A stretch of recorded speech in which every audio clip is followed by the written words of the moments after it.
My coworker stole my career-making project, but karma hit her 2 years later when I found her secret USB drive. I, 31F, never thought I'd be writing this, but I need to get it off my chest.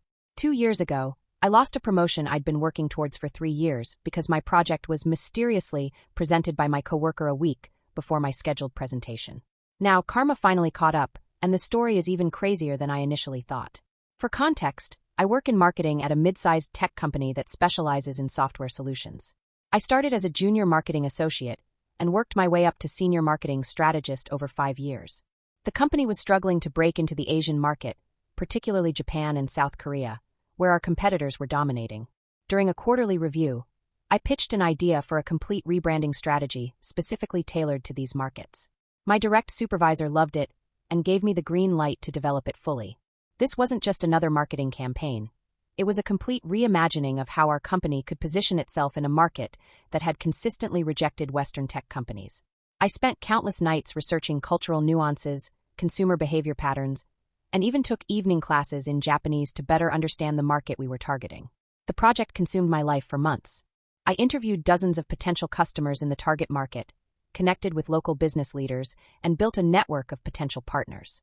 My husband started joking that I was having an affair with my laptop because I was always either working on it or talking about the project. I kept everything organized meticulously.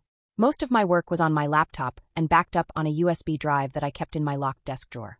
I was paranoid about security because I knew this project could be a game changer. The USB wasn't just a backup. It contained additional research and preliminary drafts that I hadn't finalized yet. There was this coworker who always seemed interested in my project. She'd stop by my desk regularly, asking questions about my progress and offering to help. I thought she was just being friendly and maybe trying to learn from my research methods. She was relatively new to the company, but had quickly built a reputation for being efficient and personable. Everyone liked her, including me. The week before my presentation to the board, I noticed something odd. My USB wasn't in my desk drawer where I always kept it. The drawer was locked and I had the only key, but the drive was gone. I turned my desk upside down looking for it, thinking maybe it had slipped behind something. I even checked the office's lost and found. I tried not to panic. Everything was on my laptop anyway, and I had cloud backups of the most important files. I figured I must have taken it home and misplaced it. My husband helped me search our entire apartment, but we couldn't find it. Still, I wasn't too worried. I had everything I needed for the presentation. The day of the monthly board meeting arrived. I wasn't scheduled to present until the following week, but I attended anyway because I wanted to get a feel for the board's current priorities. That's when my world turned upside down. My coworker walked in, looking polished and confident. She connected her laptop to the projector, and my heart stopped. On the screen was MY Project. Not something similar, not a project inspired by mine. It was exactly my work, down to the specific examples I'd chosen and the connections I'd made. I sat there feeling like I was in some sort of nightmare, as she smoothly presented months of my work as her own. She had everything, the market research, the cultural analysis, even the preliminary agreements I'd drafted with potential partners in Japan. But somehow, she'd managed to make it look like she'd been developing this all along. When I finally found my voice and tried to speak up, she was prepared. She pulled up emails showing she'd been working on this project for months. She had documentation of calls with contacts in Asia, all carefully timestamped. She even had earlier versions of the presentations saved with metadata, showing her as the creator.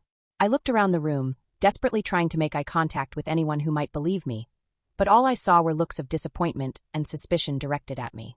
My direct supervisor, who had approved my project initially, looked confused and betrayed. Later, I found out that she had somehow convinced him that he had approved her project, not mine, and that I must have overheard their discussions and tried to copy her work. The next few weeks were a blur. HR meetings, investigations, my word against her mountain of fabricated evidence. She got the promotion that should have been mine, Senior Director of International Marketing. I got a formal warning for attempting to claim credit for another employee's work, and was moved to a different department. The next few months were hell. It wasn't just about losing the promotion. My reputation was shattered. People who used to stop by my desk for coffee chats suddenly had urgent meetings to attend. I was excluded from project meetings I should have been part of. Conversations would stop when I walked into the break room. Some colleagues even started documenting all their interactions with me, afraid I might try to steal their work too. I considered quitting countless times. Updated my resume, went to a few interviews, but something kept me from leaving. Maybe it was stubbornness, or maybe I just couldn't stand the thought of her winning completely. Instead, I focused on rebuilding my reputation, taking on smaller projects and documenting everything obsessively. My husband was my rock through all of this. He knew how hard I'd worked on that project, had seen the late nights and weekend research. He encouraged me to stay and fight, reminding me that the truth has a way of coming out eventually. I didn't believe him at the time, but it turns out he was right. Fast forward to last week. The company was moving to a new office building across town, and everyone was tasked with helping clean out old storage rooms and filing cabinets. I was sorting through a dusty storage room in the basement, the kind of place that hadn't been properly organized in years. Behind an ancient filing cabinet, wedged between the wall and the metal frame, I found a USB drive. It was dusty and looked like it had been there for a while. Company policy required us to check any found storage devices for sensitive data before disposing of them, so I took it back to my desk. When I plugged it in, my hand started shaking. There they were, all my original files, with the original creation dates and metadata intact.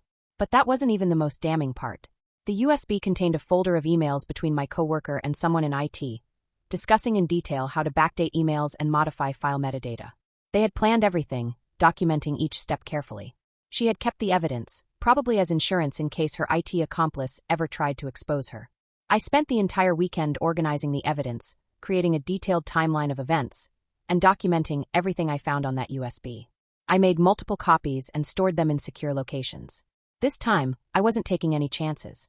Monday morning, I walked into HR with my evidence. By Wednesday, my coworker was escorted out of the building. The IT person who had helped her had left the company a year ago, but HR found records of unauthorized system access during the dates in question. Yesterday, I was called into a meeting with the board. They apologized profusely for what had happened. They offered me a position as Executive Director of Global Marketing Strategy, 2 levels above what I'd originally been up for, along with back pay for the difference in salary I should have been earning these past 2 years. I accepted the position but with one condition: a complete overhaul of how project ownership is documented and verified. I wanted new systems put in place to prevent what happened to me from happening to anyone else. They agreed immediately and put me in charge of developing these new protocols. The thing is, even after all this, I don't feel as triumphant as I thought I would. Yes, justice was served, but I lost 2 years of career growth. My reputation took a massive hit, and even though I've been vindicated, some people still give me doubtful looks in the hallway. Trust, once broken, takes a long time to rebuild. But I learned something valuable through all of this. Integrity and patience are more powerful than any revenge plot. I could have tried to sabotage her over the past 2 years, spread rumors, or attempted to undermine her work. Instead, I stayed professional, focused on rebuilding my reputation, and let karma do its thing. Edit. Since many are asking, yes, the company is pursuing legal action regarding the unauthorized system access. And no, I'm not planning to sue them since they've made genuine efforts to make things right, including the back pay and new position. Edit 2. To those suggesting I should have checked security cameras back then, our old office had limited coverage, and the footage was only kept for 30 days. By the time I realized what had happened, it was too late. Edit 3. Thanks for all the awards and support. To clarify, I'm staying with the company because they've shown real commitment to changing their systems, plus the new position gives me the authority to implement those changes myself. Edit 4. Several people have asked about the IT person who helped her. From what I've heard, the company has reported the unauthorized system access to relevant authorities, but since he's now working overseas, it's complicated. Edit 5. For those asking about my former supervisor who initially approved my project, he's still with the company and personally apologized to me yesterday. Turns out she had manipulated him too, using carefully edited emails to make him doubt his own memory of events. Thank you for watching. If you enjoyed this story, please hit that subscribe button. Don't forget to give it a thumbs up and share it with friends or family who might enjoy it too. Your support means a lot. And if you have any thoughts, questions, or story ideas, drop them in the comments below. I'd love to hear from you. See you in the next story.